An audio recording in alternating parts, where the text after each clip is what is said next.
지난주에 17장 이제 중간까지 하다 말았는데요. 아론의 쌍난 지팡이의 의미는 하나님의 주권을 세우시는 거예요. 왜 그러냐면 사공이 둘이면 배가 어디로 간다고요? 산으로 가는 거야. 그런데 아론이라는 사람이 완벽한 사람이에요? 아니잖아. 부족한 사람이잖아요. 저도 목회하면서 그런 부분이 있어요. 왜? 부딪힐 때가.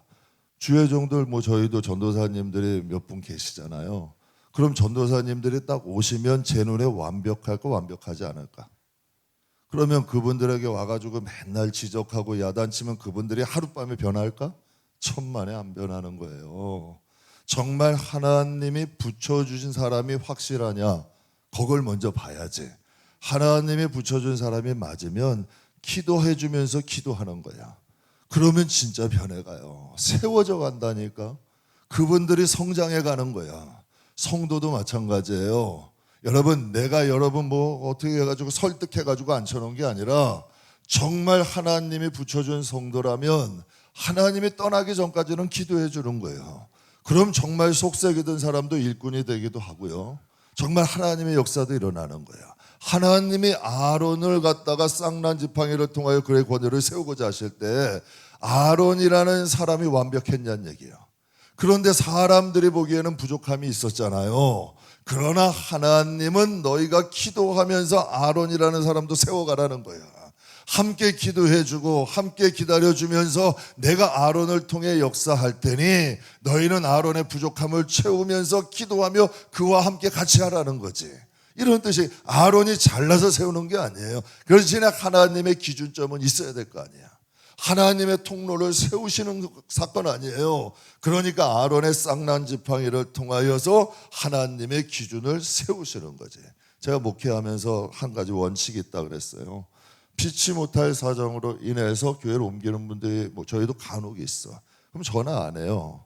그분이 적둔 그곳에서 여러분 그분이 전화해가지고 주일은 오세요, 버스 타고 오세요, 절대 전화 안 해요. 그건 하나님이 그곳에 그분이 마음에 있으면 오실 수도 있는 거야. 그러나 그분이 거기서 뿌리 내리고 신앙생활을 하신다면 그곳에서 양육받고 해야지. 여러분, 제가 가서 여러분 흔들어대고 이렇게 하고 자꾸 하면 오히려 그 영혼을 도와주는 게 제 입장에서는 교회에 한 명이라도 더 있으면 나쁠 게 뭐가 있어. 그러나 그 영혼을 보고 하나님의 입장에서 보면 한 영혼이 귀중한 거 아니냐는 얘기예요. 그 영혼이 하나님 앞에 서는 것이 우선인 거잖아. 그래서 제가 우리 교회에도 보면 새벽에도 그러고 주중 예배도 그러고 주일에도 그러고 서울 가기 힘들어서 예배 보는 분들이 꽤 많이 계셔요. 그러나 여러분, 그분들에게 저는 하나님의 말씀을 전하라. 그분들을 어떻게 해가지고 제가 우리 교회에 데려오고자 이런 마음 안 가져요. 왜? 하나님이 그 교회에 붙인 분들이니까. 하나님이 나는 여기서 예배 잠깐 드리시면 말씀 전하고 그걸로 은혜 받으시면 되는 거야. 그러나 그분들이 여러분 또 교회 가면 양육은 그 교회에서 받으셔야지. 개인적인 이야기와 신앙 상담은 본인이 섬기는 교회에서 받는 게 맞는 거예요. 본인이 섬기는 교회에서 받는 게 맞는 거고, 예배 드리고 은혜를 오시는 분은 얼마든, 왜? 하나님의 교회니까. 그래서 하나님 원칙이 있어요. 그래서 여러분, 우리 교인 아니면 감나라 배나라 하지 않아. 여러분, 단에서는 제가 그래도 설교를 많이 하다 보니까 설교를 길게 한다고 불평하는 분들이 좀 있는데, 그 대신 단에 내려가면 말 많이 안 해. 단에서 내려가면 일단 말 많이 안 해. 어떤 분들은 오히려 재미없다 그러지. 여러분, 단에서 하는 것은 하나님 말씀 대언한 거고, 굳이 내려가가지고 목사가 말할 게 뭐가 있냐는 얘기야. 정말 기도해주고 하나님 앞에 기도해주고 꼭 필요한 말 해주면 그것으로 되더라고. 그래서 하나의 원칙이 있죠. 하나님이 여러분 각 교회마다 세워주신 주권이 있기 때문에 나는 우리에게 붙여준 성도를 위해 기도하고 그들의 신앙이 잘못된 게 있으면 또 바른 말은 해야지. 그래야 하나님 앞에 바로 쓰죠. 여러분, 오셔서 예배는 드리셔도 거기서 여러분 무엇인가 신앙의 상담은 하나님 앞에 양육과 목양이 될 수 있도록 도와줘야 되는 거예요. 성도는요, 독불장군 되시면 안 돼요. 목양이 돼야 돼. 여러분도 가만히 한번 봐봐요. 여러분 자식에게 무엇인가 얘기를 했어. 10번, 20번 얘기했는데도 말 안 들으면 속 터져 안 터져? 그런데 왜 목사 말은 뭐 마음을 헤아리지를 못. 여러분이 저보다 나이 많으신 분들이 계시다고? 그래도 목양은 목양인 거예요. 영혼을 하는 거니까. 영혼이 목양이 돼야 된다니까. 바른 신앙을 가져야 된다니까. 이번 연세가 60이 되건 그러면 여러분 80된 분들은 80 넘는 목사님들 찾아가셔야 돼. 환갑 넘은 목사님들만 재미없을걸요 아마. 그렇게 된다는 얘기야. 그게 아니라 하나님의 말씀을 통하여 바른 길로 목양을 받을 줄 알아야, 그래야 그 영혼이 온전하게 성장할 수 있죠. 바르게. 그래서 하나님이 아론의 쌍난 지팡이라는 것을 통해서 내가 아론을 통해 역사할게, 그의 말을 통하여 나를 따르고 내 말을 들어라, 하나님께서 이런 말씀을 하시는 거죠. 그러니까 아론이라는 사람을 특별하고 훌륭한 게 아니라 내가 아론이라는 도구도 쓰는 거예요. 그래서 주의 종들도 조심하고 여러분 중진들도 조심할게, 하나님이 나를 그 자리에 잠시 앉아놓으시는 거예요. 그러면 우리도 천국 가면 똑같이 또 하나님 섬기는 거야. 그 대신에 여러분 이 세상에 있는 동안은 하나님이, 우리는 종은 말 그대로 종이고 청지기는 말 그대로 청지기야. 하나님 주인의 입장을 대언하고 주인께도 하나님 앞에 이어주는 중매 역할이 돼야지, 내가 그 자리에 딱 앉아 있으면 그건 하나님이 보시기에는 맞지 않는 거죠. 여러분 청지기는 청지기답게, 중진이라고 무슨 감투고 권위예요. 성도들 여러분 섬기는 거지. 말로는 섬기는 직분이라 그래. 그런데 대우는 받으려고 그래. 그러면 거꾸로 됐잖아요. 섬기는 거라면 말 그대로 섬기는 거야. 성도들이 여러분 잘 하나님 앞에 신앙생활해서 영혼이 잘 여러분 성장해서 구원받고 그들이 또 누군가를 구원할 수 있도록 해주면, 이것처럼 여러분 하나님 앞에 영광된 일이 어디 있겠어요. 그 영혼이 잘 자라서 누군가에게 본이 되고 그러면 여러분 다 자기 거야. 천만에요. 큰일 날 소리야. 여러분 그건 또 그들의 열매고 다 하나님의 자녀고 하나님의 열매들이지. 목사가 여러분 뭐 목회자 많이 있다고 그런 게 아니에요. 성도들도 마찬가지야. 여러분이 하나님의 종이면 하나님의 종답게 일하시면 돼요. 한 영혼이 쓰는 것으로 만족해야지, 한 영혼이 쓰는 것을 떠나서 그가 내 말만 들어야 되고 나를 따라야 되고 내 손아귀에 있어야 되고 무엇인가 나에게 좀 서운하면 좀 섭섭하고 서운하고, 그건 하나님이란 게 아니지. 그건 본인 일한 거지. 본인 일을 했으니까 서운한 거고 본인 일을 했으니까 섭섭한 거지. 그렇잖아요. 하나님의 일이면 그가 잘 성장해서 누구에게 어느 곳을 가든 어느 자리에 있든 본인의 역할을 잘하고 된다면 그게 진짜 하나님 일이잖아요. 그러니까 거기에 대해서는 아쉬움이 없어야 된다니까. 그래서 역대하 20장 20절에 이런 말씀이 있었잖아요. 역대하 20장 20절 주민들아 내 말을 들을지어다. 역대하 20장 20절 주민들아 내 말을 들을지어다. 너희는 너희 하나님 여호와를 신뢰하라. 그리하면 견고히 서리라. 그의 선지자를 신뢰하라. 그리하면 어떻게 된다? 여러분 분명히 하나님 말씀하셔. 그러면 여러분이 여쭤봐요. 모든 선지자나 모든 종들 다 신뢰할 수 있어요? 제가 한번 말씀드렸잖아요. 어제 김동호 목사님 앞에 어떤 젊은 사람이 상담을 요청한 거예요. 목사님, 저는 제가 섬기는 교회에 11조를 못 내겠어요. 제가 어떻게 번 돈인데요, 그 11조가 어떻게 쓰여지는 줄 알고 거기다가 11조를 내요. 그랬더니 김동호 목사님이 한 말씀 하시더라고. 아니, 그 정도로 신뢰할 수 없는 교회를 왜 다니냐는 거야. 신뢰할 수 있는 교회 다니라는 거지. 여러분 목사님이 말하는데 그 말이 신뢰할 수 없다면 여러분이 영혼을 위해서 신뢰할 곳을 가셔야 되는 거예요. 정말 이분 말씀이라면 하나님 말씀 하는 분이다. 내가 그분이 나와 성격이 맞든지 나와 성이 똑같든지 이러면 안 되는 거예요. 그분하고 나하고 종시기 때문에 다니는 게 아니라 정말 저분을 통해 나를 향한 하나님의 말씀이 들린다라고 생각하고 신뢰할 수 있는 곳을 하셔야 되는 거예요. 그래야지만 여러분 영혼이 유익이 된다니까. 정 때문에가 아니고 혈육 때문에가 아니고 내가 몇 대가 다녔으니까 이게 천만에요. 아니에요. 나를 향한 하나님의 음성이 들려야 돼. 여러분 친구 때문에 강남 가요? 천국은 예수 때문에 가는 나라야. 친구 따라가는 것도 아니고 혈육 따라가는 게 아니고 20년, 30년, 40년 다녔어도 그 교회가 산으로 가고 있다면 빨리 탈출해서 신뢰할 수 있는 곳으로 가야죠. 그게 정상이 아니야. 나를 향한 하나님의 음성이 들리는 곳을 찾아가는 게 지혜예요. 그래서 역대하 20장에도 말씀하시는 거죠. 여호와 그의 선지자를 신뢰하라. 그리하면 형통하리라. 너희가 그분이 진짜 하나님의 선지자고 하나님의 종으로 신뢰하는 것을 여러분이 선택하셔서 그분의 말씀을 그분을 통해 하나님의 말씀을 들으면 여러분의 영혼이 어떻게 된다? 형통해진다는 거예요. 이게 지혜인 거야. 맨날 째려보고 그냥 인상 쓰고 그러고 앉아있지 말고 진짜 나에게 딱 맞는 곳이 있다니까. 그리고 진짜 꿀송이 같고 하나님이 나를 향한 하나님의 음성이 들리고 정말 그래 맞아 하고 제대로 신앙생활 할 수 있는 곳에서 하루가 급해요. 하루가 소중한 거 아니야. 하루하루가 소중한 거예요. 정말로. 우리가 이 세상에서 여러분이 함부로 막 살아가나 하나님 나라 가면 이 세상에 하루하루가 아쉬울걸. 자, 내가 진짜 제대로 신앙생활하고 제대로 믿음 생활하고 제대로 하루하루라도 살 걸 그때 후회하면 뭐해요. 그러니 지금 여러분 하나님 기회 주실 때 하루하루 감사하고 하루하루 기도하고 하루하루 하나님 잘 믿다가 여러분 행복하게 신앙생활하고 삶의 자리도 힘있게 살다가 하나님 앞에 가면 그것만큼 축복이 어디 있겠어요. 목회는 지식이 아니에요. 하나님께서 말씀 되신 하나님이 성령을 통하여 우리에게 친히 역사하시는 것이 여러분 진정한 하나님의 말씀이고 또한 하나님의 능력이야. 그러니까 여러분 이 말씀은 지식이 아니라 말씀이 하나님이랬잖아요. 그럼 그 하나님이 나에게 역사가 돼야지.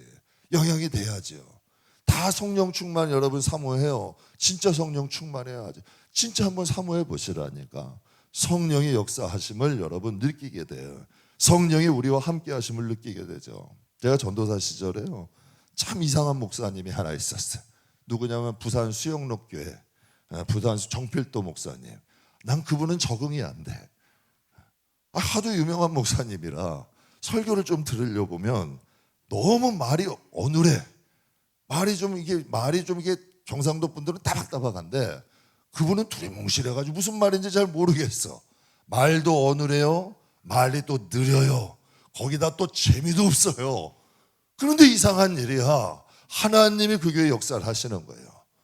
아무리 들어도 난 도저히 적응이 안 되더라고. 근데 여러분 이 경상도 지역 특히 부산 지역은 복음의 불모지예요. 복음이 안 들어가기로 유명한 곳이야. 그런데 하나님이 그곳에서 그분을 통해 역사하시는 거예요. 그래서 하나님이 그분을 통하여서 하나님이 여러분 역사하시고 하나님이 기름 부으시고 수많은 사람들이 그곳에서 변화돼서 새 사람이 되는 역사들이 일어나는 거예요. 그래서 전 인간적으로 이해는 안 됐는데 하나 깨달아지는 건 있어. 하나님이 그분을 선택하신 거야. 하나님이 그분을 통해 일하기 시작하는 거예요. 그러니까 그 목사님이 소천을 하시고 그분을 존경했던 한 분이 책을 썼어요. 근데 그 책 이름이 제목이 뭐냐면 입 다물고 무릎 꿇어라. 참 제목도 희한하죠. 입 다물고 무릎 꿇어라. 그러니까 이 평소에 그분의 목회 철학이었던 거야. 여러분 누가 그랬어요? 모세가 그랬잖아요. 고라가 대적하고 뭐라고 해도 그가 어떻게 해요? 고라하고 싸워요? 아니, 하나님 앞에 무릎 꿇는 거야. 이분 평소에 목회 철학이 그랬대요. 어떤 일이 있어도 가장 먼저 하나님 앞에 나가서 무릎 꿇었다는 거야. 그러니 하나님이 역사하시고 하나님이 그분의 기름을 부으시는 거지. 그러니까 여러분 걱정하지. 여러분이 똑똑해야 쓰시고 여러분이 잘나야 쓰시고 여러분이 뭐 특이해 아니에요. 정말 하나님이 여러분을 택하시고 하나님 마음에 감동만 된다면 정말 이상한 일들이 지금도 일어난다니까요.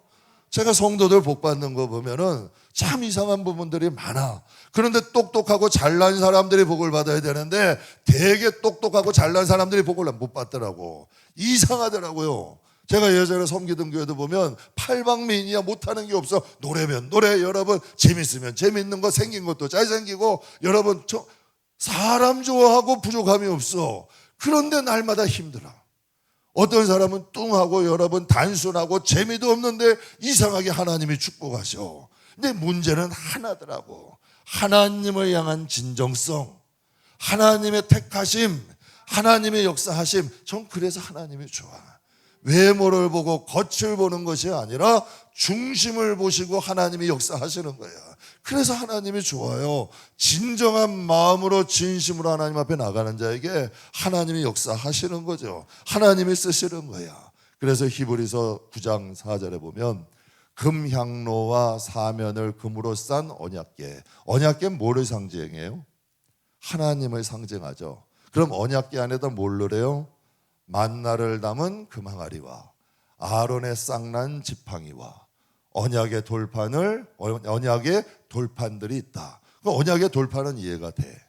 그런데 여러분 금항아리에 만나도 이해인데 왜? 하나님 말씀이니까. 그런데 왜 아론의 쌍난 지팡이도 하나님을 상징하는 언약궤 안에 넣으라 그러셨을까? 신앙이라는 건요, 내가 주인 되면 끝장나는 거야. 내 생각이 많으면 끝장나는 거예요. 하나님의 생각, 하나님의 뜻을 분별해야 돼. 여러분, 제가 처음에 전도사 생활할 때요, 우리 전도사 생활 처음 했던 사람, 전도사가 하나 있어요. 20대 중반인데 박성민 전도사라고. 한번 내 새벽에 한번 말씀드렸을 거예요. 물건을 하나 들라 그러면은 이렇게 못 들어. 이렇게 들어. 못을 하나 박으라 그러면 전동드릴 들고 피스 하나 박으라 했더니 어떻게 쓰는 줄도 몰라. 야, 답답하더라고요. 말하는 거, 행동하는 거 답답하고 답답한 거야. 그런데 하나님이 여러분 이 마음에 제가 옛날을 생각하게 하시더라고. 저도 전도사 시절에 옛날을 생각해가지고 기다려주고 기다리니 그 영혼도 변하더라고. 그러면서 하나님이 나라는 사람도 훈련을 시키시는 거야. 그러니까 우리의 영혼도 마찬가지죠. 하나님이 그 영혼을 나에게 붙여줬다고 생각을 하니까 참아지더라고. 그리고 하나님을 여러분 붙여주시고 그 붙여준 사람을 기다리는 것조차도 하나님께는 하나님 일이 되는 거야. 하나님이 붙여주셨냐 붙여주지 않으셨냐, 이 환경을 하나님이 나에게 주신 것이냐 아니 주신 것이냐가 중요한 거야. 그러니까 붙여준 사람으로 인하여 괴로움을 당한, 여러분 맞잖아요. 요셉이 보디발의 아내에게 그런 치욕을 안 당했으면 감옥에 갈 일이 없잖아. 근데 우리는 자꾸 피하려고 그런단 말이에요. 그러나 그런 치욕을 당하는 게 복이 됐어요, 안 당했어요? 복이 됐잖아요. 어떠한 환경이든지 하나님이 나에게 주신 것이라는 것을 인정하고 기다릴 줄 알고 참을 줄 알고 그것을 인내할 줄 안다면 그것도 복이 된다니까. 그러니까 이것이 무엇이 중요한 거냐면, 우리 그러잖아요. 하나님, 나는 십자가에서 죽었어요. 난 하나님 거예요. 하나님 뜻대로 살게요. 부름받아 나서님은 어디든지 가오리다. 아골골짝 빈들에도 가기는 어딜 가? 가기는 어딜 가냐고. 조금만 성격 안 맞아도 한마디씩 나오는 걸. 조금만 내 뜻 아니라도 여러분 다 뒤집어지는 걸. 하나님이 복줄 만한 데 가져가서 잘 싸고 싸가지고 복줄만 하면서 시험 한번 딱 주면 그때 자기가 알아서 다 쏟아버리는 걸. 시원째 그렇잖아요. 진짜 하나님의 주권을 인정하면 좋은 것만 인정하지 말고 안 좋은 것도 인정할 줄 알아야 된다니까요. 그럼 그곳에서 하나님의 역사들이 일어나. 그러니까 아론의 쌍난 지팡이라는 것은 다른 게 아니에요. 하나님의 주권을 인정하는 거지. 그러니까 교회에서도 그래요. 저도 그래요. 저 같은 경우도 그래. 하나님 일을 맡을 때 완벽해서 맡긴다 천만에요. 하나님이 여러분 희생하고 봉사하는 사람들이 있어. 여러분 무슨 일을 맡길 때 이 사람이 제일 잘하는 사람 천만에요. 하나님의 그 일을 사모하는 사람이 있고 무엇인가 심은 사람이 있는 거예요. 그런 사람들을 세우시는 거야. 그런데 여러분 꼭 세워놓으면 못마땅하다고 흔드는 사람들이 있어. 흔들어대는 거예요. 자꾸 왜 내 마음에 맞지 않고 왜 이거보다 더 잘하는 나도 있는데 자꾸 흔들어대는 거지. 그걸 주의하셔야 돼. 그게 고라의 길이야. 여러분 교회 안에도 보면요. 제가 요번에도 우리 박종호 장로님 오셨잖아요. 장로님이에요. 장로님인데도 정말 하나님이 사용하시더라고. 하나님이 역사하시고 정말 그 지금 몇십 년 전이에요. 하나님이 간암 걸려가지고 간암이 그 간에 다 쪼그라붙어가지고 꽉 찼는데도 하나님이 살리셔서 쓰시더라고요. 대단하시더라고요. 선교에 여러분 정말 목숨 걸고 자기는 집 한 칸 없어도 선교하면서 그렇게 진짜 생긴 것은 여러분 하시는 건 좀 투박해도 그래도 하나님이 진실하니까 쓰시더란 얘기야. 그런데 교회 안에서 여러분 가장 큰 문제, 큰 교회들마다 문제가 뭔지 아세요? 평신도들 아니에요. 죄송한 표현이지만 장로님들이에요. 목사님들이에요. 오히려 평신도들이 오히려 순수하게 신앙생활하고 오해 안에 여러분 오히려 교회 안에 그런 분들이 문제 있는 경우들이 많다는 얘기야. 하나님의 일을 맡겼으면 일단은 기다려줄 줄 알고 기도해줘야지. 완벽하지 않더라도 하나님, 정말 하나님을 주권을 인정하고 교회를 사랑한다면 부족함이 보이면 기도하라는 거예요. 흔들라는 게 아니라 부족함이 보이면 하나님 저 부족함을 채워주세요. 하나님이 여러분 일해주세요. 내가 안 보이게 채워주고 세워줘서 그러면 하나님의 교회를 세우는 거잖아. 그런데 가가지고 여러분 말로 이거에 저기 여기 가서 저기 가서 소문내고 다니고 흔들어대면 그건 교회를 흔드는 게 된다니까. 그러니까 고라의 길을 자기도 모르는 중에 고라의 길을 가는 거고 모세의 길을 가는 사람은 자기도 모르는 중에 모세의 길을 가는 거예요. 그러면 우리는 어느 길로 가고 있냐는 얘기예요. 분별할 줄 아셔야 된다니까. 그러니까 고라가 여러분에게 말씀드리잖아요. 고라는 자기가 땅에 파묻힐 걸 알고 그 일을 했을까? 몰랐다니까요. 왜? 몰랐으니까 자기 자식 처자까지 다 데리고 갔을 거 아니에요. 그러면 여러분 모세는 오직 하나님의 뜻만 붙잡고 간 거 아니야. 그러니까 이왕이면 한 번밖에 없는 인생인데 성경에 분명히 그러셨죠. 본보기로 보여주셨대. 그럼 우리가 어느 길 가야 돼요? 사람 눈치 볼 필요 없고 하나님과 나야. 우리가 하나님 앞에 있을 때 사람들이 여러분이 100마디 1000마디 거둔다고 하나님이 거기에서 치우치는 분이 아니야. 하나님은 하나님의 한마디가 사람들의 10,000마디 1000마디보다 중요한 거야. 그러니까 우리의 신앙의 잣대는 어디에 있어야 돼? 하나님께 있어야 돼요. 그게 바로 진짜 바른 신앙이고 우리가 가야 될 길인 줄 믿습니다. 그러니까 하나님은 지금도 기름을 부으시고 하나님의 뜻을 행하고 계신다는 것을 믿으세요. 여러분 하나님의 주권을 인정하세요. 여러분 그 에덴 동산에도 선악과라는 건 뭐예요? 하나님의 주권이야. 다 아래. 여러분 전 그런 생각이 들더라고. 하나님 안에서 얼마든지 자유롭게 할 수 있어. 그런데 왜 주일을 자꾸 건드리냐고. 여러분 주일까지 건드리는 분들은 안 되는 거야. 전 그렇게 생각해. 사람이 건드릴 것이 있고 건드리지 말아야 될 것이 있는 거야. 그러니까 하나님의 선악과 사람들이 그러잖아요. 하와는 와가지고 뱀이 와가지고 먹어도 죽지 않는다. 여러분 우리가 하나님이 세운 주권은 인정하셔야 돼.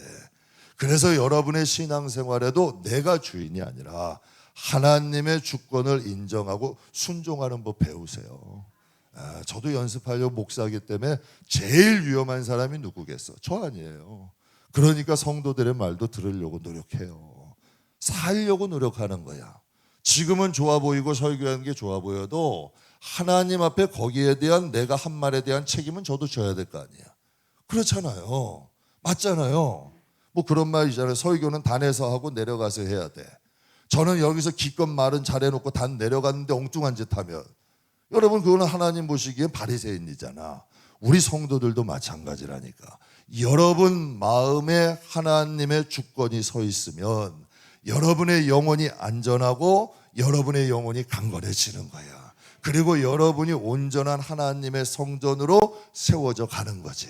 그래서 하나님이 아론의 쌍난지파기는 다른 게 아니야. 제가 한 번 더 새벽에도 말씀드려요. 수요일인가요? 여러분 이렇게 금요일 날 불금인 날 이렇게 하나님 앞에 나오는 열정을 가진 분들이면 여러분은 다 신앙의 가정의 대표자들이야. 그런데 여러분 위험한 건 뭔 줄 알아요? 여러분은 여러분 각 가정의 독불 장군이 될 확률이 높아. 여러분 한 목사님이 그랬어요. 그 목사님이 예배가 오후까지 있었대. 주일 1부, 2부, 3부, 4부, 5부까지 있었어요. 그런데 예배위원들이 얼마나 열정했으면 새벽에 나와가지고 1부, 2부, 3부, 4부, 5부 안내를 다 쓰는 거야. 그런데 그 목사님이 딱 보니까 이분들이 와서 주보 접고 안내하고 다 해. 그런데 정작 이분들이 예배를 안 드리는 거야. 그래가지고 목사님이 여러분 예배에서 하루는 선포를 작정하고 선포를 하신 거예요. 우리 교회 예배위원들 최고입니다. 아침부터 주일날 아침부터 저녁까지 봉사하고 최고인데 우리 교회는 저 예배위원들 때문에 위험해질 수 있습니다. 저들은 예배를 안내를 하되 저들은 예배를 드리지 않습니다. 그래가지고 여러분 예배위원들이 1부 예배 맨 앞자리에서 딱 예배 드리고 2부부터 와서 각각의 부서에서 봉사하게 만드셨다는 거예요. 근데 이게 지혜로운 거예요. 먼저 하나님 앞에 예배자가 돼야지. 하나님의 주권을 세우는 법을 배워야 돼요. 여러분의 영혼을 누가 좀 거슬려주고 누가 여러분을 좀 찌르고 여러분의 한두 명 정도 여러분의 뜻을 자꾸 태클 거는 사람이 있으면 할렐루야 하세요. 나도 좀 힘들긴 한데 그게 나 자신을 측량하는 잣대는 되더라고. 왜? 누군가 한두 명 정도는 여러분을 좀 태클 걸고 뭔가 하는 사람이 있는 것을 감사할 줄 아셔야 돼. 예수님도 있었잖아요. 유다가 있었잖아. 그러니까 누군가가 여러분의 그럴 때 여러분의 반응을 보세요. 그러니까 여러분이 가정의 대표자야. 맞아. 여러분의 기도로 여러분을 세워. 그러나 여러분이 독불장군 되면 안 돼요. 여러분 위엔 누가 있다? 하나님이 계시다. 제 위에 하나님이 보이세요? 안 보이면 큰일 난 거야. 하나님이 보여야 돼. 저 양반은 하나님의 하라면 한다라는 게 내가 인정하는 게 아니라 성도들이 인정하셔야 돼. 그래야지 여러분, 왜? 하나님의 주권이 우리 안에 있어야만 우리가 영적으로 고라의 길을 안 갈 수 있다는 거야. 그럼 오늘 이제 18장인데 제사장과 레위인 직분에 대해서 잠깐 이제 은혜를 좀 나눌게요. 이게 참 중요한 말씀인데 1절 한번 볼게요. 한번 같이 읽겠습니다. 여호와께서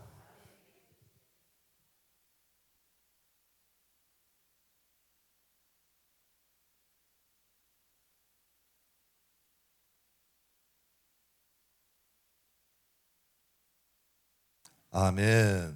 여러분 이 말씀 딱 한 구절인데 굉장한 중요한 의미가 있어요. 본문은 제사장들에게 하시는 말씀이에요.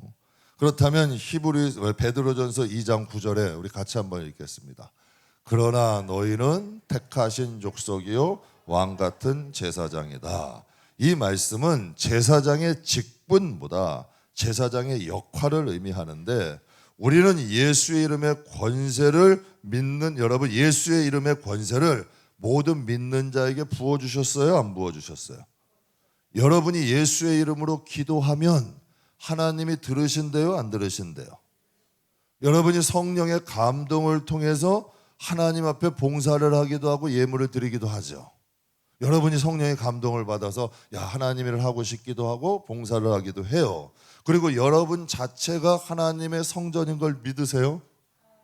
그럼 지금 여러분이 다 고백한 이것들이 구약에 누가 하던 일이에요? 제사장들이 하는 일이잖아요. 예수의 이름으로 여러분이 기도하잖아요. 성령의 감동으로 예물을 드리잖아요. 여러분이 하나님의 성전이라며요. 그럼 다 구약에 누가 하던 일이에요? 제사장들이 하던 일 아니에요. 여러분 집사나 권사나 장로나 전도사나 목사나 공통된 게 뭐예요? 누구를 섬기는 거예요? 하나님을 섬기는 일이면 이게 누가 하는 일이에요? 구약에선 레위인들이 하는 거 아니에요. 레위인들은 하나님께 관계된 것들을 여러분 섬기는 거 아니에요. 우리 교회도 보면 찬양단도 있죠, 전도팀이 있죠, 주방팀이 있죠, 청소팀이 있죠, 여러분 뭐 새가족팀이 있죠, 등등 몇 가지 팀이 있는데 다 무슨 일 하는 거예요? 그러면 무슨 일이에요? 레위인이잖아. 다 하나님을 위한 일을 하는 거 아니에요. 그러니까 이 시대에 보면요, 평신도 사역자들로 놀라운 일들을 하는 분들이 많아요, 적어요? 많잖아요.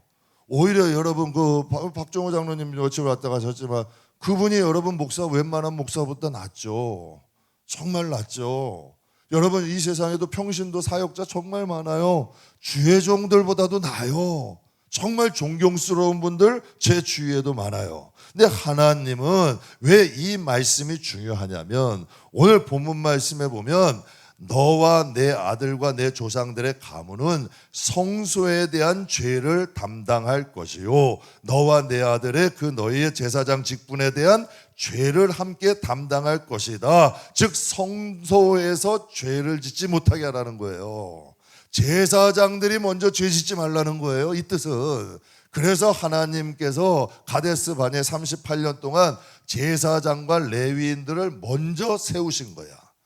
여러분 왜 이 말씀이 중요하냐면 고라는 무슨 자손이었어요? 레위 자손이었잖아요. 성경에 보면 성소에서 주를 위해 일하던 사람이었어요. 그래서 모세가 그랬잖아요. 너가 성소에서 주를 위해 일하는 게 작은 일로 생각하느냐? 왜 작은 일, 왜 하나님이 너에게 맡겨준 일을 가볍게 여기고 모세와 아론의 일을 월권하여서 이스라엘을 혼란스럽게 했냐는 얘기야. 즉 여러분, 제사장과 레위인들의 월권, 이 혼란스러움들이 여러분 고라로 인하여 얼마나 어마어마한 피해가 있었어요. 고라와 고라에게 속한 자, 성경 그대로예요. 또 지휘관 250명과 그의 처자와 유아들. 또 민수기 16장 한번 볼게요. 같이 한번 읽겠습니다. 고라의 일로 죽은 자 외에 연병에 죽은 자가 14,700명이었더라. 왜 하나님께서 레위인과 제사장을 먼저 세우셨을까?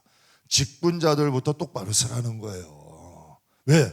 고라도 직분자였잖아요. 레위 여러분, 그 지도자 지휘관 250명이래. 그들이 잘못되고 삐딱한 길을 가니까 이 14,700명이 연병으로 같이 멸망된 거야. 그러니까 하나님이 누구를 세워야겠어요? 여러분이 하나님의 입장이라면 하나님이 지금 무엇이 시급한 거예요? 야, 제사장들이 먼저 죄 짓지 말게 해야겠다. 성소에서 죄를 짓지 못하게 교회다워야겠다는 거예요. 먼저 저들에게 성소에 대한 경외감도 줘야 되고, 그러려면 누가 경외감이 있어야 돼? 제사장들이나 레위인들이 먼저 하나님을 경외할 줄 알아야죠. 그래야 여러분 그 백성들도 하나님을 경외하며 따를 게 아니냐는 얘기예요. 그래서 하나님께서 그들을 세우시고자 성소에 대한 죄를 담당하게 할 것이요, 아론과 그의 자녀들을 통하여 성소에서 제사장들이, 레위인들이 죄를 짓지 않도록 하고, 제사장의 직무를 맡은 자들도 죄를 짓지 않도록 그들을 먼저 경계하는 일을 아론을 통해 하게 하신 거예요. 하나님은 이스라엘 백성에게 먼저 성소와 하나님을 섬기는 일들에 대해서 하나님이 가르쳐 주신 거지. 그래서 여러분 잘 아시는 예수님이 하신 말씀이에요. 마태복음 7장. 좁은 문으로 어떻게 하라? 들어가라. 멸망으로 인도하는 문은 크고 그 길이 넓어 그리로 들어가는 자가 많고, 생명으로 인도하는 문은 좁고 길이 협착하여 찾는 이가 어떻다? 여러분, 양은 눈이 밝아요, 어두워요? 양은 눈이 어두워요. 그래서 잘못된 길로 가기가 쉬운 게 양이야. 여러분 보면 뭐 그런 말들이 있어요. 여러분, 제일 순진한 사람이, 사회에서는 제일 순진한 사람, 지금은 모르겠어, 군인하고 목사래. 그래서 제일 사기를 많이 당하는 사람들이 군인하고 목사라는 거야. 그래도 성도들이 좀 순진해요, 안 순진해? 그래도 교회 다니는 사람들이 좀 순진해. 그럼 여러분 보세요. 성경의 이사야 56장에 하나님 이렇게 말씀하세요. 이사야 53장 6절. 우리는 다 양 같아서 그릇 행하여 각기 제 갈 길로 갔거늘 여호와께서 우리 모두의 죄악을 누구에게? 예수님께 감당하게 하셨다는 거예요. 여러분 보세요. 멸망인 줄 알아. 그런데도 크고 넓은 길로 가는 사람들이 있어요. 그렇죠? 멸망인 줄 알아. 그런데도 성경 배웠고 말씀 배웠고 신앙생활 오래 했어. 그런데도 뻔히 멸망인데도 가는 사람이 있어. 여러분, 그들이 십계명도 받았고 하나님 말씀도 들었고 애굽에서부터 벌써 몇 년이에요. 그 정도면 고라가 잘못된 길이라는 걸 알아야 돼, 몰라야 돼? 그러니까 여호수아, 갈렙이나 또 그 외의 사람들 좀 알았잖아요. 그런데 모르고 간 사람들이 또 많았잖아요. 그런데 이것도 마찬가지인 거예요. 예수님도 마태복음 7장도 멸망으로 인도하는 게 보이는데도 크고 넓고 편한 길로 가는 거야. 그런데 여기서 더 신기한 게 있어. 좁고 협착하고 불편한데 사람들도 적어. 저기는 많이 가고 여기는 적어. 여기는 크고 넓고 편하고 여긴 좁고 협착해. 근데 이 길을 가는 사람은 뭐냐는 얘기예요. 희한하잖아. 그렇잖아요. 여러분, 전 여러분을 보면 신기하다니까. 새벽에 기도하러 우리 교회 새벽 예배들이 꽤 많이 나오시거든요. 신기하다니까. 야, 이 시대에 새벽 예배 드리는 천연기념물들이 있어. 이 붉은 금요일은 교회마다 좀 금요예배가 다 없어진대요. 그럼 금요예배 다 없어져. 그런데도 여러분 이 금요일 날 나와가지고 설교도 짧지도 않은데 그 긴 시간을 꾸벅꾸벅 졸면서라도 견뎌가지고 여러분 견디면서 이 길을 가시는 분들이 있어. 여러분 이게 신기한 일 아니에요? 세상 사람들을 보면 이해가 안 돼. 우리 여기 있는 관리소장님이요, 새벽 예배만 오면 와가지고 막 쳐다보고 눈이 이만해져. 도대체 나는 돈 벌려고나 나왔는데 저 사람들은 돈 주는 것도 아닌데 새벽에 왜 저 많은 사람들이 와가지고 새벽에 동두 트기 전에 나와가지고 기도하는지 이해를 못하는 거야. 여러분 이해를 못하는 거죠. 여러분 우리의 영혼도 마찬가지 아니에요? 하나님 앞에 우리가 다 양가 하나님 앞에 참 이상한 일이, 좁고 협착하고 불편해도 적은 무리지만 그 길을 가는 사람들이 있어. 왜 그럴까요? 여러분 그 좁고 협착하고 가기는 불편하지만 그 앞에는 참된 예배자들, 진실한 여러분 제사장들이 그 앞에 가고 있는 거야. 양들은 눈이 어둡다니까요. 양들은 눈이 어두워. 분별이 잘 안 돼. 그런데 그 앞에 누군가가 진실한 사람들이 가고 있기 때문에 믿고 갈 수 있는 거야. 협착해도 좁아도 불편해도 그 길을 가는 거지. 그러니까 이게 참 희한한 일 아니에요? 그런데 여러분 넓은 길, 크고 여러분 멸망인 줄 알아.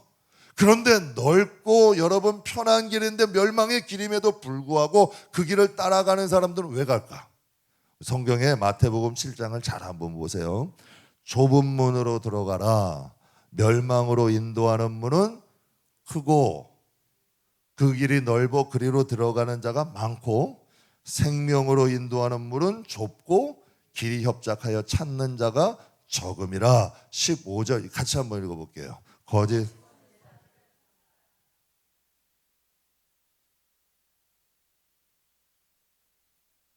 아멘.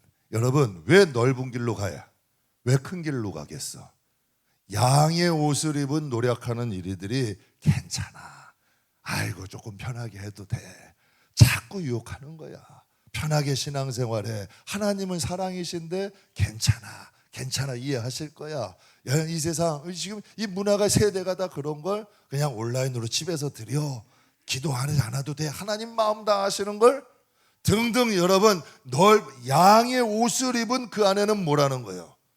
노력하는 이리들이 그 하나님 양의 옷을 입고 노력하기 때문에 그 길을 간다는 거예요.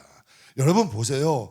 누군가 인도하는 사람이 있기 때문에 좁은 길도 가는 거고 누군가 인도하는 사람이 있기 때문에 넓은 길도 가는 거예요. 그러면 여러분은 어느 길로 가고 있는 사람이야? 이게 중요하잖아요. 나는 어느 길로 가고 있느냐? 정말 내 자식은 어느 길로 가고 있느냐? 내가 살아가는 이들은 어느 길로 가고 있느냐? 이게 중요하잖아요. 분명히 이 세대는 넓은 길이 있고 좁은 길이 있어. 그럼 나는 어느 문으로 가고 있느냐? 이게 중요하잖아요. 그래서 하나님은 먼저 누구를 세우시는 거예요 지금? 제사장들과 레위인들을 바로 세우는 거야. 성소를 세운다는 건 교회를 교회답게 해야 돼. 여러분 요즘 제일 문제가 교회가 교회다움을 잃어버리는 거 아니야. 성도가 성도다움을 잃어버리는 거 아니에요. 항상 종교개혁은 뭐예요? 성경을 성경대로, 하나님을 하나님되게.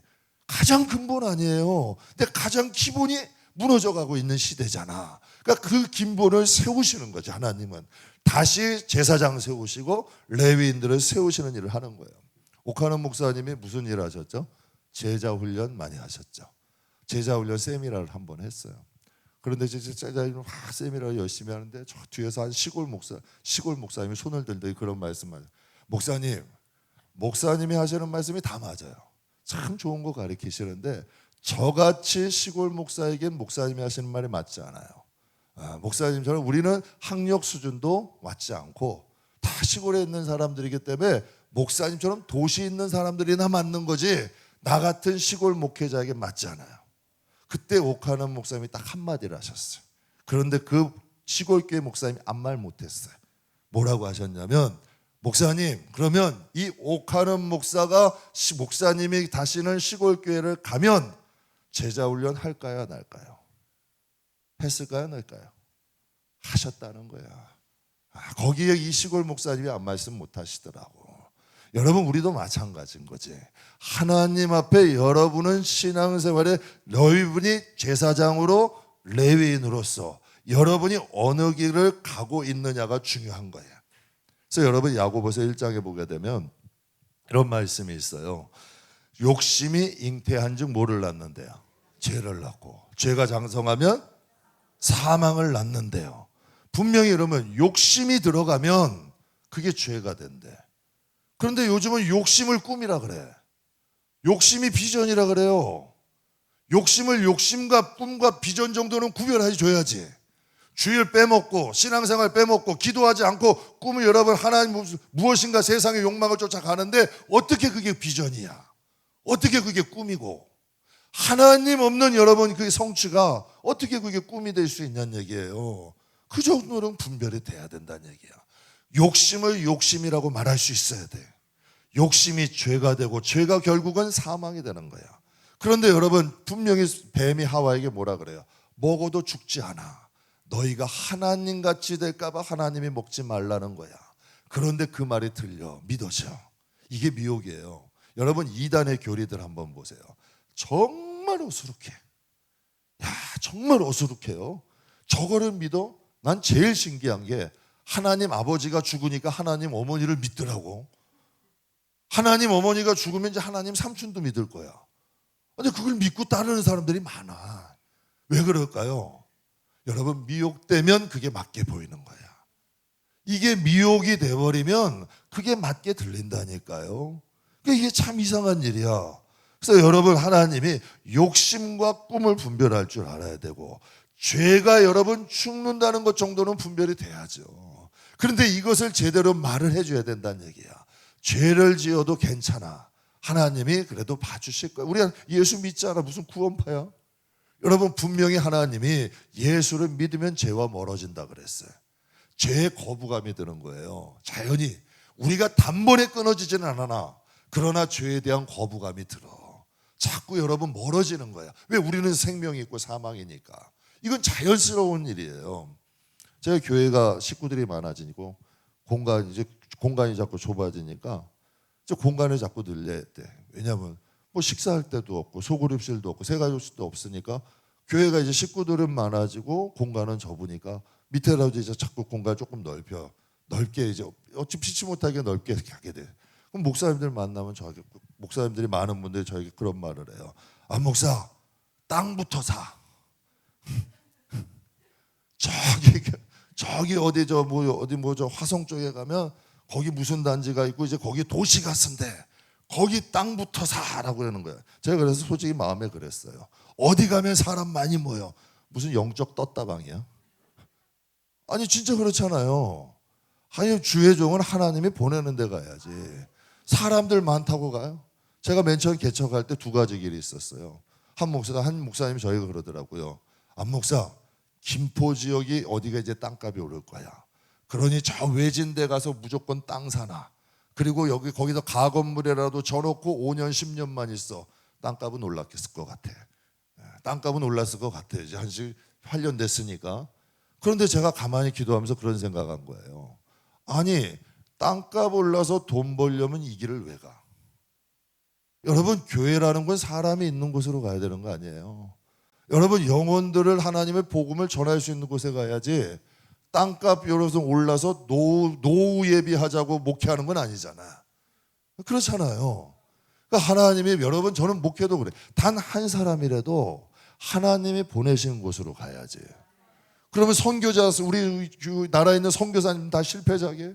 저 미전도 지역 같은 경우는 한 영혼이 천하보다 귀해야 돼. 몇 년 복음 전해야 한 명은 구원해요? 그럼 그분 다 실패한 목회자예요? 저는 그분들이 소중하다고 생각해요. 하나님이 보내신 곳에서 하나님의 방법대로 일해야지. 그게 진짜 하나님의 일이잖아. 그게 하나님이 원하시는 일이잖아요. 그러니까 하나님 거 자꾸 듣다 보면 자꾸 저보고도 건축해, 건물 지어. 그러면 이러다 보면 이 마음에 뭐가 들어갈까? 욕심이 들어오는 거야. 야, 건물 지어야 되는구나. 땅 사야 되는구나. 여러분, 이 하와도 그런 거예요. 자꾸 뱀하고 가까이에 있다가 들으니까 그게 믿어지는 거야. 그러면 여러분 생각해봐요. 땅 사야 돼, 건물 져야 돼. 그럼 뭐 해야 될까? 이제 그때부터는 성도들에게 바른 말은 글러먹은 거야. 비유 맞추기 시작해야 돼. 그렇잖아요. 이제 성도들이 가려 보여. 저분은 몇 평 살아. 저분은 자산이 얼마 정도 될 것 같아. 가려서 만나야 돼. 그럼 그게 목사예요, 사꾼이야? 야, 확실히 우리 교회는 성도들이 수준이 높아. 그런 사꾼이잖아. 그렇게 여러분 그렇게 보이겠어, 안 보이겠어? 달라진다니까. 달라지는 거야. 복음을 전하기보다 이제 세상의 성공이나 세상의 사회적 성취나 이런 쪽으로 이제 자꾸 변질되어 가는 거지. 순수함에서 멀어지는 거예요. 한 지인이 예배당을 멋있게 건축한 교회를 이제 어떻게 그곳에 교회를 가게 됐어요. 오랜만에 거기 그 지역에 있는 교회를 가게 됐는데 예배를 딱 드리러 갔어요. 건축한 지가 얼마 안 되고 뭐 교회를 멋있게 잘 지었대. 건축한 지가 얼마 안 돼서 그런지 교회는 큰데 성도들은 많지 않더래. 근데 그날따라 그 목사님이 재직을 대상으로 설교를 하시더래. 건축 헌금을 했다고 11조 안 하는 성도들에 대한 책망 비슷한 설교를 하는 거야. 그러니까 건축 헌금을 했으니까 11조를 못 하신 거야. 그런데 건축 헌금은 건축 헌금이고 11조는 11조라는 거지. 그러면서 이제 그곳에 이제 책망 비슷한 설교를 하셨다는 거예요. 여러분, 성도들이 예배드릴 공간이 없어서 건축을 했다면 예배드릴 공간이 없어. 그래서 여러분 어디 마땅해서 평전을 지어야 된다면 그건 축하할 일이 아니야. 축하할 일이죠, 당연히. 예배드릴 공간이 없는데, 그런데 여러분 감당도 안 되는데 건물 지어가지고 교인들을 괴롭히면 그건 목회자의 탐욕과 욕망인 거야. 그 분별이 돼야 돼. 목회자의 탐욕 때문에 성도들 골병 드는 거, 그런 생각 들더라고요. 보이는 성전 짓자고 보이지 않는 성도의 마음의 성전은 무너져 내리는 거예요. 여러분, 고라의 길이 있고 모세의 길이 있는 거야. 우리가 이왕이면 어느 길을 가야 돼요? 여러분, 모세의 길을 가야 되잖아. 하나님의 성전을 세우는 길로 가야죠. 먼저 우리가 하나님 앞에 성전되고 하나님 앞에 레위인 되고 하나님 앞에 제사장이 되는 것이 먼저죠. 그렇다면 제사장들과 레위인들이 우리가 먼저 해야 될 일이 뭘까? 저는 그렇게 생각해요. 성소, 교회를 교회답게 세워가야 돼. 그럼 교회가 교회답게 세워가는 건 뭘까? 먼저 여러분에게 권해요. 예배자들이 되세요. 예배자들이. 여러분은 어느 곳에 덩전하도 쭉 하면 하나님의 임재가 임해야 돼. 그 정도 교회. 제가 개척 때 세미나 때 어느 교회를 갔어요. 딱 교회 가가지고 그날에 이제 세미나 하면서 예배 듣다가 근데 그 교회가 어떤 교회냐면 기도 많이 하기로 유명한 교회야. 그래서 딱 가서 기도를 쫙, 깜짝 놀랐어요. 저는 그 교회 처음 갔어요. 그리고 뒤쪽에 앉았어요.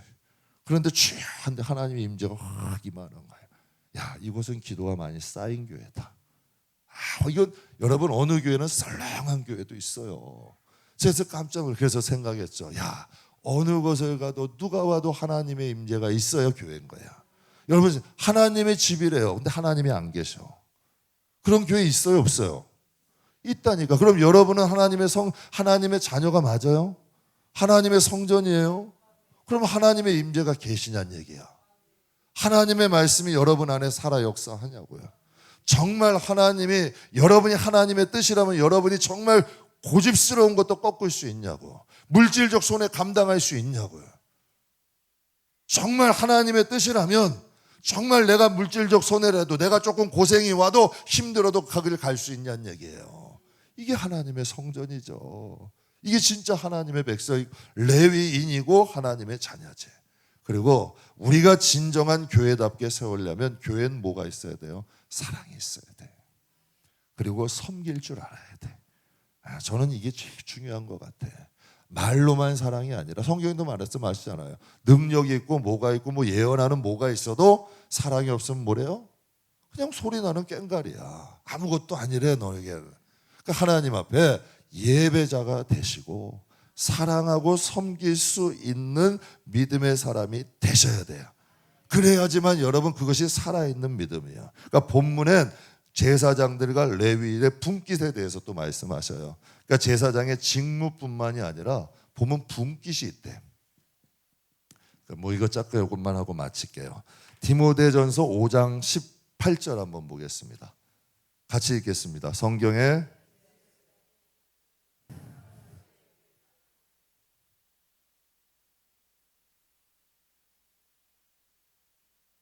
아멘. 애굽에서는 소들이 곡식을 털면 턴 곡식을 먹을까 봐 애굽 소들은 여기다 입 마개를 했어요. 그런데 하나님이 이스라엘에서는 소에게 입을 막지 말래. 소들이 수고하니까 좀 그거 떨어진 거 먹을 수 있다는 거예요. 먹게 놔두라는 거야. 먹게 놔두라는 거예요. 그러니까 하나님이 지금 그 말씀을 하시는 거예요. 성경에 일렀으되 곡식을 밟았더는 소의 입에 망을 씌우지 말라 하였고 또 일꾼이 그 싹을 받는 것은 마땅하대요. 소도 입에 망을 씌우지 말라 하신 하나님이야. 근데 다윗이 여기에 대한 비슷한 말을 해요. 시편 37편에 이렇게 고백해요. 내가 어려서부터 늙기까지, 이게 다윗이 한 말이에요. 그러니까 다윗이 어려서부터 늙기까지 본 거예요. 의인이 버림을 받거나 그의 자손이 걸식함을 보지 못하였도다. 그는 종일토록 은혜를 베풀어 구워주니 그 자손이 무엇을 받는다? 여러분, 하나님의 일은 내가 붓긴 먼저 챙기는 게 아니야. 내가 교회 안에도 보면 자꾸 자기를 구겨놓는 분들이 있어. 그래서 뭐 아까운 건 아니야. 나 진짜 그거 안 아까워. 그냥 다 가져가시라 그래. 워낙 퍼주는 것도 좋아하기 때문에 그냥 다 가져가. 근데 제가 속으로는 그래. 저건 앞으로 남고 뒤로 미치는 행동이다. 앞으로 남고 사람은 취하고 하나님이 주시는, 그냥 이해하세요.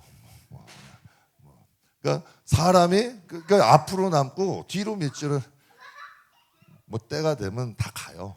그러니까 걱정하지 마시고 뭐 이게 있다가 때가 되면 가. 그러니까 본인은 막 챙겨. 그러면 하나님은 주시겠냐는 얘기야. 그럼 자기가 할 거 자기가 다 받은 거야. 그러니까 성경에도 그런 말씀 있잖아요. 너희가 무엇인가 하고 사람에게 칭찬을 받으면 하나님 나라에 받을 게 있대 없대. 이게 실제예요, 여러분. 진짜 여러분, 성경에도 다윗이 그런 거예요. 어려서부터 늙기까지 내가 의인이 버림받는 거 보지 못했다.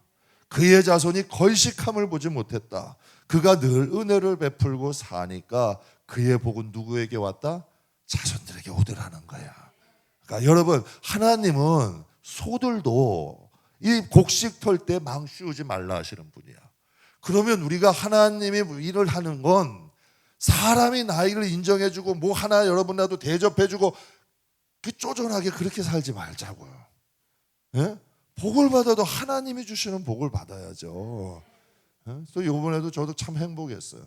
어제 서울에서 전화가 온 거예요. 쌀이 7포를 주겠대. 저 대치동인데 할렐루야 하고 바로 갔어요. 다 받아가지고 요즘 교회 오니까 지방에 카톡에다 그거 여러분 우리 집에다 쌓아놓고 먹어도 되고 내가 좋은 사람 줘도 돼. 그런데 그분이 좋은 곳에 써달래. 그래가지고 카톡방이 있어요. 정말 필요한 곳 있으면 신청하시면 다 드리겠습니다. 여러분 또 새벽에 어떤 분이 또 쌀 한 포 가져오시더라고요. 8포를 딱 올려버렸어. 카톡에 30분 만에 다 가져가시더라고요. 그래서 다 가져오시면서 너무 감사돼. 그래서 제가 그랬죠. 나는 심부름한 건데 심부름한 거예요 사실은. 그러니까 근데 퍼주면 뭐가 좋은 줄 알아요? 제가 한 번은 1년 작년인가 재작년에 쌀이 한 10포가 넘게 들어왔어요. 좀 제 생각에 좀 어려울 것 같다 하는 성도분들에게 전화를 했어요. 혹시라도 코로나 뛰고 이러니까 힘들면 교회 쌀이 들어왔어요. 저희가 쌀 드릴 테니까 가져가세요. 진짜 제 거짓말 하나도 안 하고요. 한 번도 안 가져가시더라. 다 뭐라 그러는 줄 아세요? 목사님, 예전에는 어려웠지만 지금 저희 그렇게 어렵지 않아요. 더 어려운 분 나눠주세요. 하나님이요 베풀었더니 교인들 가정 채우시는 거예요. 전 그렇게 믿어. 하나님이 복은 하나님이 주시는 거예요. 사람이 받는 게 아니야. 정말 하나님이 성도들의 가정을 채워주시고 은혜 주시더라고. 그러니까 하나님이 역사하시는 것들이 있더라고요. 살아가는 성도 여러분, 우리 말씀 마칠게요. 우리는 왕 같은 제사장이야. 그리고 영적으로 하나님을 섬기는 레위인들이에요. 예배자가 되세요. 사랑하고 섬기는 것이 익숙한 영혼이 되세요. 여러분 몸뚱아리요. 여러분 우리가 부활하게 되면 여러분 자신을 위해 쓰고 죄를 위해 쓰면은 오히려 몸에다 범죄하는 거야. 그 이왕이면 섬기고 사랑하는 것으로 쓰세요. 그러면 여러분이 여러분 몸을 복되게 하는 거야. 그러면 여러분이 진짜 하나님의 성전 되는 거고요. 하나님의 여러분 복받을 믿음의 사람이 되는 거야. 정말 참 희한한 일이더라고. 예전에는요, 우리 성도도 한 분, 어떤 분은 목이 안 꺾여. 인사를 하면 이게 안 돼. 평생 인사만 받고만 살아가지고 이게 안 꺾어져. 그런데 이분도 꺾어지기 시작하더라고. 이게 꺾어져야 돼요. 꺾어져야 돼. 허리도 좀 숙여질 줄 알아야 되고 지저분한 것도 좀 만질 줄 알아야 돼. 그래야 여러분 몸을 위한 게 그게 위하는 게 아니라니까. 진짜 여러분 몸을 위하는 건 사랑하고 섬기는 데 사용하세요. 예배자 되시고, 첫째 예배자 되세요. 이게 진짜 제사장이에요. 직분으로 말하는 게 아니라 정말 딱 여러분 다 느낀다니까. 우리 박종호 장로님도 오셔가지고 그러더라.